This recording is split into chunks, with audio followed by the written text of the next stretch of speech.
Heidi ho, neighborinos! I am back today to do the next episode in the Occultic 9 saga, which, by the looks of the first episode, it was pretty much dead on arrival for most people, though I actually kind of enjoyed it. So, here's hoping it can improve a tiny weeny bit. Hopefully it doesn't go through one entire light novel volume within one episode, because apparently episode 1 actually went at an entire volume for an episode. I was like, oh, that's why it was so fast-paced.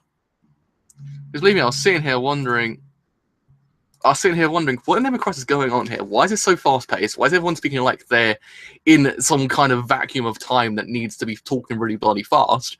And what the F is going on here? But I'm guessing that's probably why. Apparently it's actually only 3 volumes long. Like, the actual kind of series got cancelled. So, it's only 3 volumes, and it's actually getting turned into a visual novel. I was like, oh, okay, so this basically looks like it's going to become a cluster of everything. Like, I don't know what's going to happen with the series, because it looks a bit messy, to say the goddamn least. But, who's to say, it actually might be pretty freaking good. I can't say yay, I can't say nay. That's what I'm saying. That's a good rhyme. Do apologize for actually not doing as many kind of like videos today. I'm actually suffering from a mass amount of motion sickness. Like, I actually was playing the VR yesterday, the PlayStation VR, and I was playing Riggs, and I put Riggs on, played it, and yeah, I kind of felt like I was gonna like come out of my own skin at points, because it was so like, ugh. So I haven't been able to do too many, because I literally can't move my head like in directions, because I just literally feel ill. So that's why I haven't done that many. So don't worry, Izetta will come out at one point. I'll probably just do a mass like kind of stream of it. So further delay, let's kind of put that over there, see if YouTube is actually working. Alrighty-o. Let us begin with an Occultic 9. And also as well, Crunchyroll's full screen is working, because sometimes it doesn't. But I'm gonna take a quick swig of water, because my head is killing me, so I have to constantly get myself hydrated before I literally go on the floor. Right, okay. So, we are starting in 3, 2, 1. Starting at this second.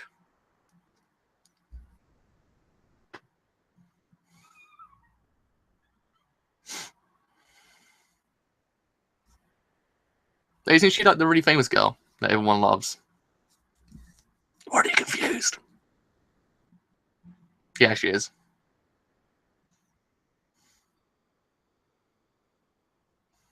Yeah, what's her name?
She's using a surface. I realised that.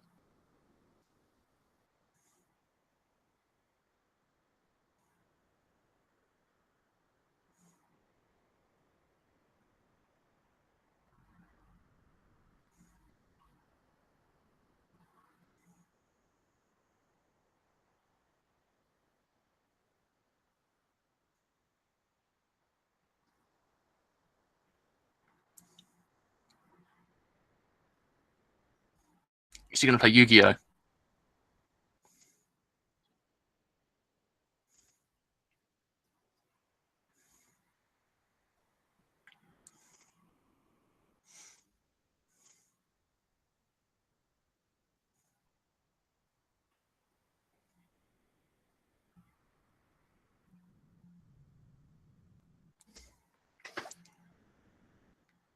Jesus freaking Christ, this bloke's a bit extreme, isn't he?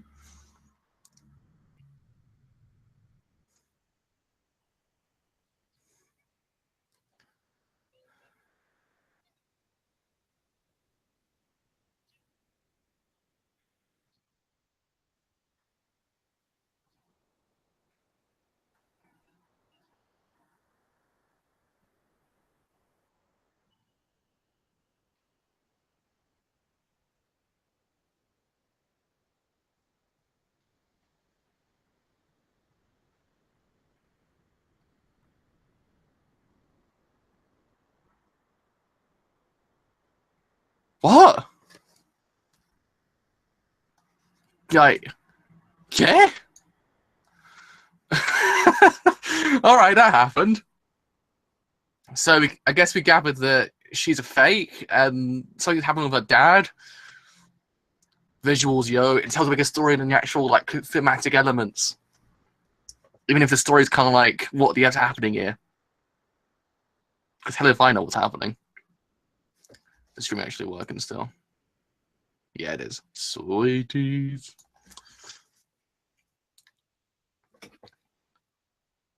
Oh yeah, that girl's got humongous boobs, isn't she? I completely forgot about that. I was like, oh yeah, she's like that. I don't even know how it's even possible, but it is, I guess. I guess Kotaru from Rewrite would be completely happy with this world. Is it purposely not showing us the like was the aftermath episode 1, because didn't episode 1 have that massive reveal? Like, I swear in episode 1 have that kind of thing that he found the dead body. He's all like, oh, dead body. That's what I remember correctly. That's what happened. Hopefully that gets explained.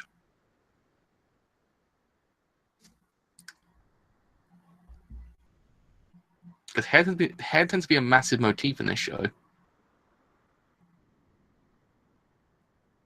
Oh yeah, it looks like it is.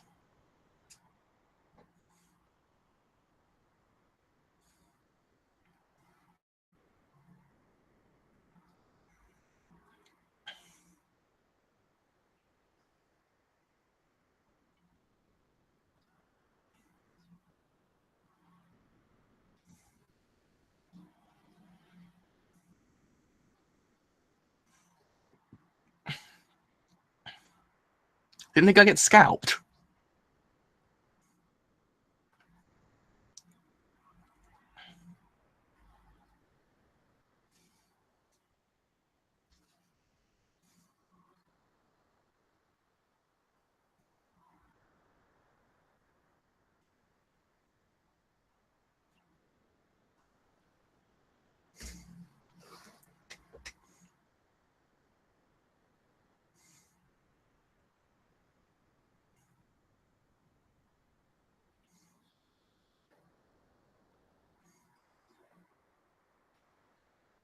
Come on, Koichi said to solve the case, Koichi. You can do it.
I'm guessing they probably took a leaf out of what happened with Steins Gate, and since Steins Gate's first like kind of episodes were kind of slow, and they're like, yeah, we need to kind of up the speed a little tiny bit, so we can like go through the events. Because if I know what the hell's going on.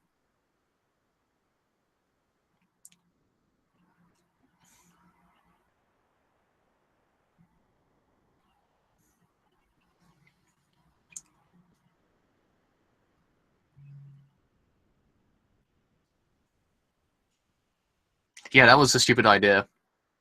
Yeah, why did he touch the knife? That always pisses me off about films when people touch the murder weapons. You're like, God damn it, why?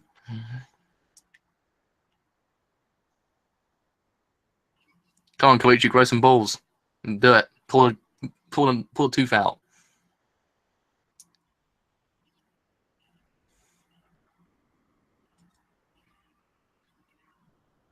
He put his hands all over the face as well. He's a suspect anyway.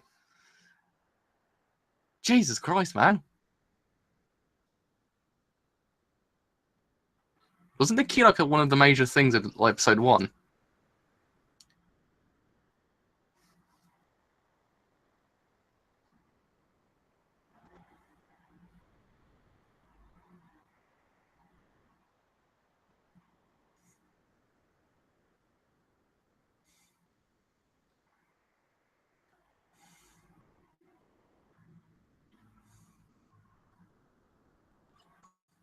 Ew.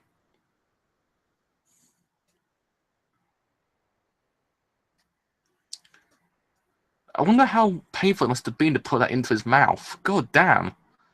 It would be like down there, wouldn't it?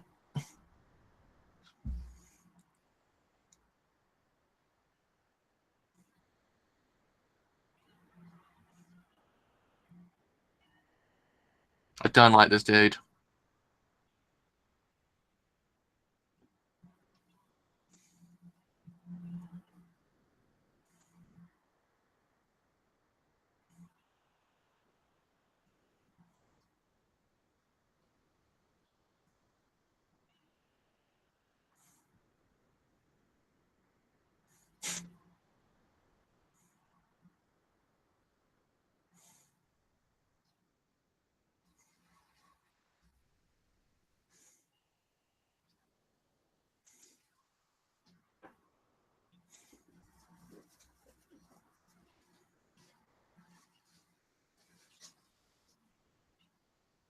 So, okay, so that girl from last episode's actually a mangaka?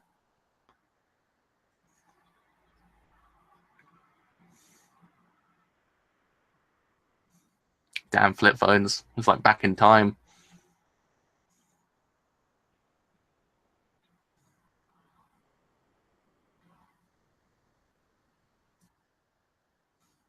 Of course he's an otaku as well, of course.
It's a list.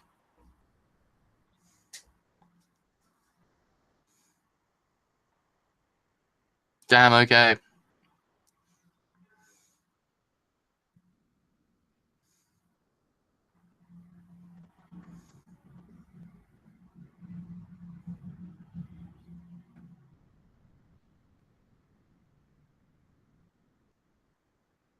So this girl just wants to tell some fortunes, and she's getting completely hammered by people that don't want that.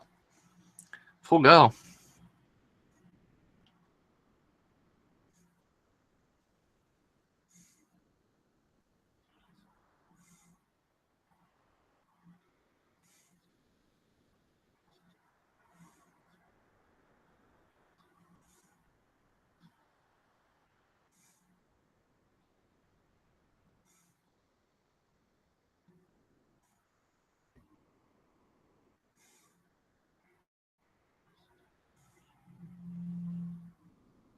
Jesus Christ, this poor girl is literally... All entire livelihoods get destroyed.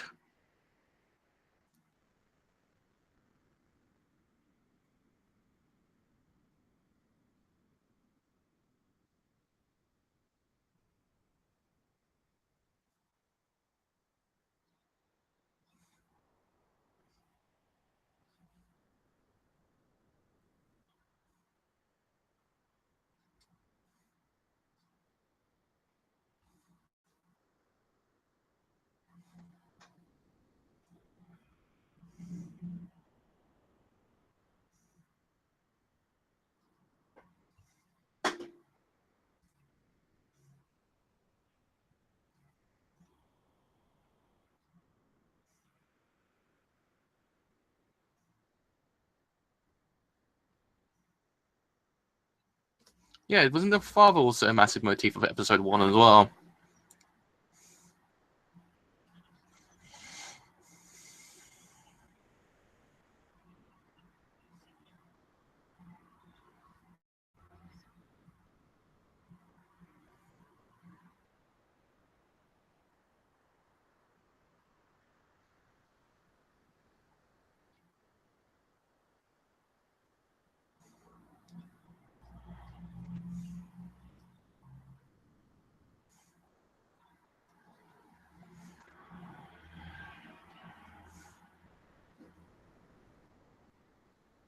Why is the agent like 15 years old? It kind of makes you depressed because I realized there could have been an agent of 15 years old and solve cases, but no.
Weirdest thing is about this anime is the fact that character designs are pretty cool.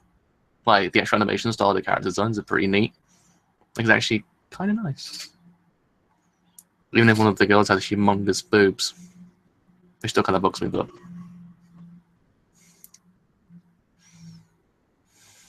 I feel like this would be one of those shows if you actually just brush over one little plot point, you miss the whole entire episode. I believe that's the case of the show.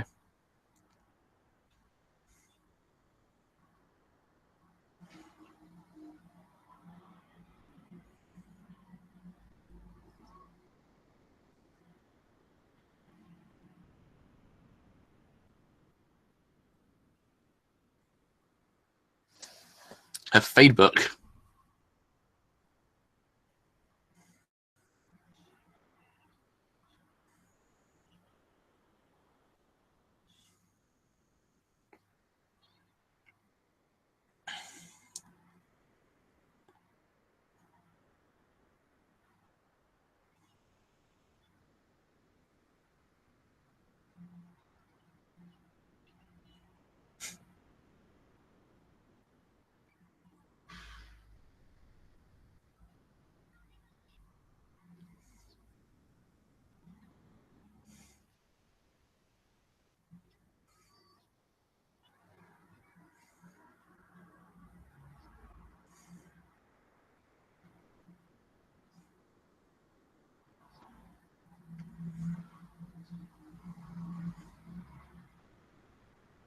Maybe Monokuma's like get some like tips off this girl because she seems pretty freaking like kind of scary. Jesus Christ!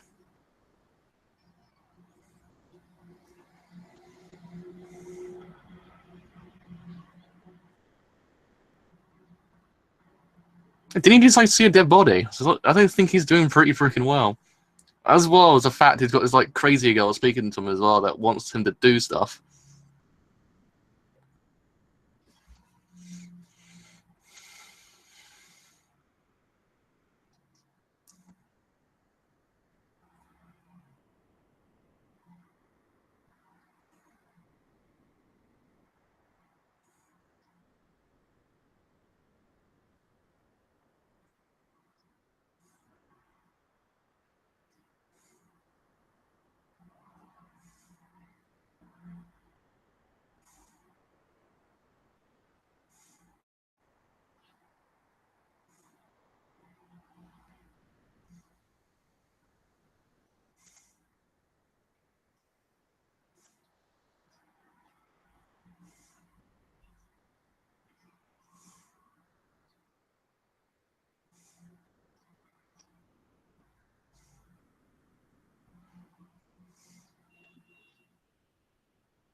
Why am I getting the impression that he's dead?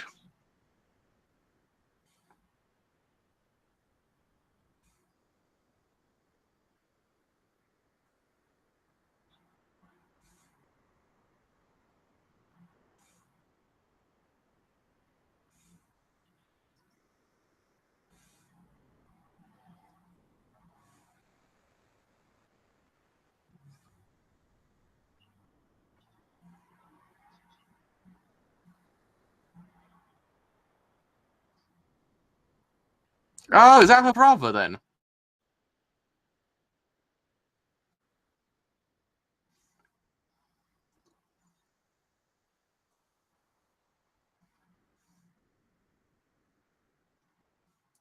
Why does he sound like the sort of Zenzo from Gintama?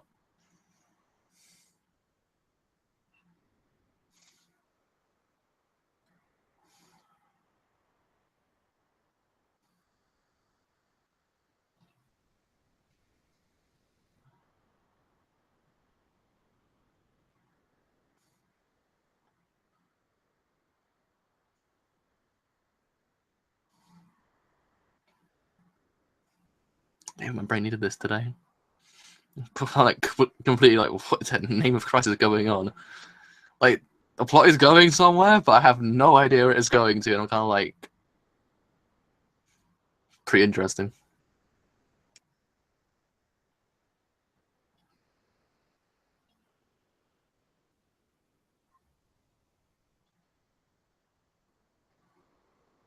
When should have actually came out straight out of Kyoto Ani anime?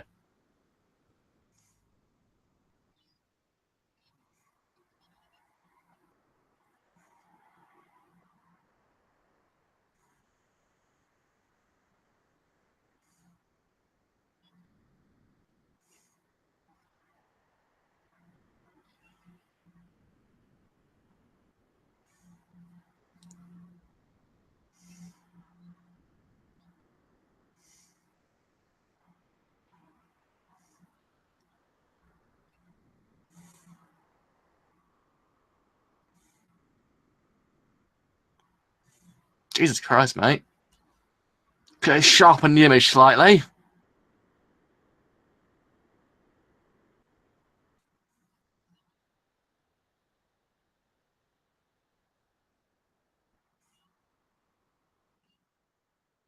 She's the one from episode 1, isn't she? She's the one that's the mangaka that wrote the thing that is eerily similar to the actual death thingy-majig that was in her erotic manga for girls, I think. Her incorrectly events.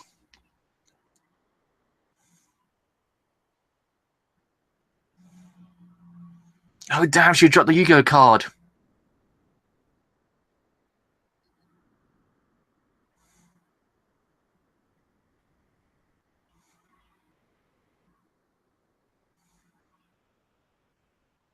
Is that proof of the existence of ghosts or something?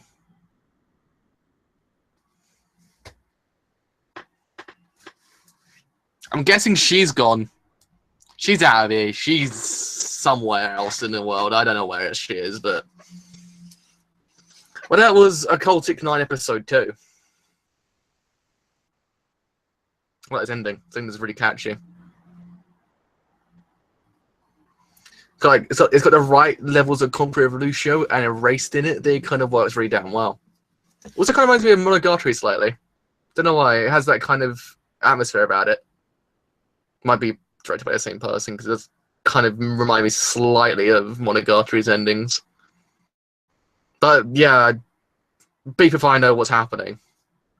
But it's just mildly interesting. That's the problem. It piques you to actually kind of watch more. That's the problem with this show. I think this show would have worked better once it's all over. You actually can consume it within like a space of maybe 4 hours. I think this actually show work a lot better that way because I don't know about waiting a week for every single episode because you forget a lot of the plot points because there's so much going on that I think that your brain would be like, oh, okay, so I remember that's what happened with that character and that's what happened with that character. And yeah, if you actually are able to consume it within a space of maybe, I don't know, a day or 4 hours, and I think it might be a lot better. Oh, the ending's changed.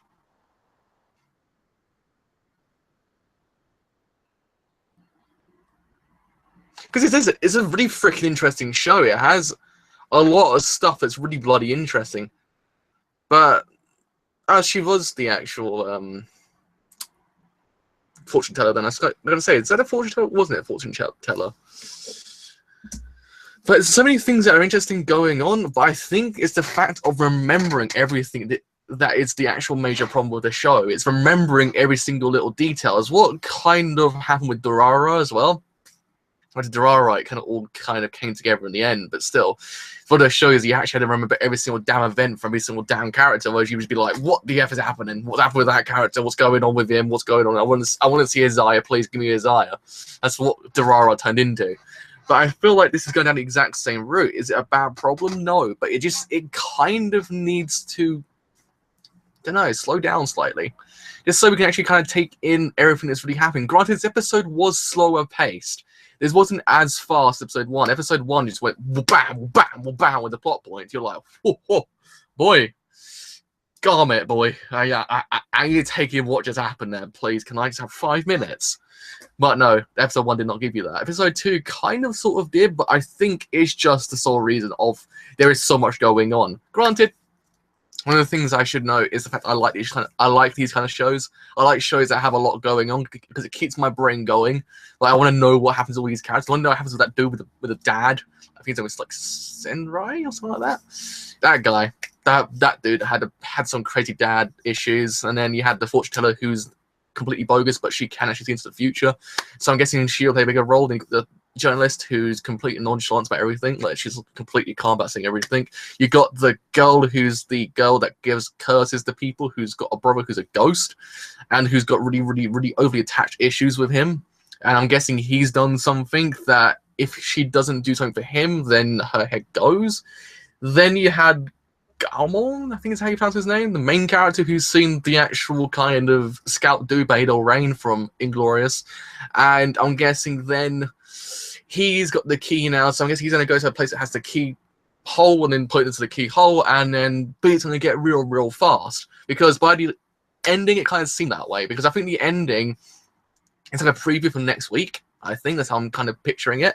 And also, you get the detective dude who's doing something who, yeah, he's not the best character in the world, I don't think. He's the only character I don't really like too much. I think the rest of them completely fine. I think excuse me. I think he's the only one I don't really like too much. I think he's just one of those characters that fits an archetype, and I don't think it works really damn well for the show. But I don't know. It can improve as time goes on. I mean, it has its quirks. Like, I do quite like its quirkiness. Like, it just has that kind of area of personality to it that if you watch Dorara, you would feel right at home because of how crazy and outlandish really the plot really is. So it's one of those shows. But I think maybe it just needs to calm down slightly. Like, it just needs to ease you in to the craziness as anime actually is. Because don't forget, the guy that did this made Steins Gate. So I think what happened was, people were like, yeah, Steins Gate's first 6 episodes are really bloody slow. Like, I didn't care what was happening. I just wanted to get to the time travel, yo. And then he was all like, well, okay, so people want fast-paced beats, so here you fracking go. And he just gave him all the most fastest-paced, stuff in the universe. Like, that's how it looks, because I haven't seen a show go this fast in a very long time since Rara. Like, it's one of those things that it just it doesn't give you any sense of security. It just goes straight in and just goes, yeah, boy, you want that fast-paced stuff? You get in it.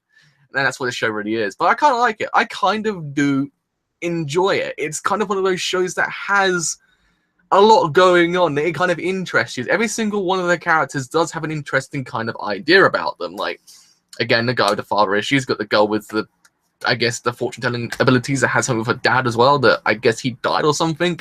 Like, other thing to note is how they present the backstories, which is a bit strange. I don't know whether or not I like it too much. I think because it's just shoehorned into a scene. Like, it's not just eased into. I don't know. Maybe it might squeaky effing chair. Maybe as time goes on, it might just get a little bit more clearer, but I don't know how many episodes this anime has actually got, because if I know A1 Pictures they will rush it at the end, and they will probably put in so much crap, and you'd be like, whoa, fam, okay, look, A1 Pictures, gotta calm down slightly, boys. Like, I took a racist, like, fast paciness. I ain't doing that again. And then A1 Pictures all like, see if I care, fam, here you go. Like, bam, bam, bam, bam, pop points everywhere. Like, within one episode, I don't know what to say.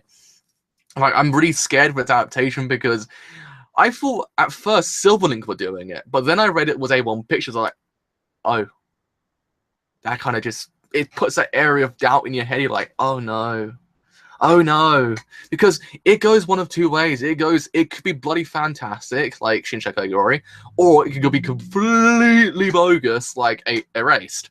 So you just don't know. That's the problem with this kind of show. And where it's heading, I just don't know. I literally have no idea where it's heading. Like, you have this whole entire idea of the lists, which I'm guessing is being decrypted or something, or decoded. So those people are screwed. Like, I think 256 of them are screwed. So that's happening. I think that kind of reveals the whole entire idea of this, like, occultist idea or something like the, like, it kind of proves this idea of something, like, this something exists in this world that wasn't meant to be proven.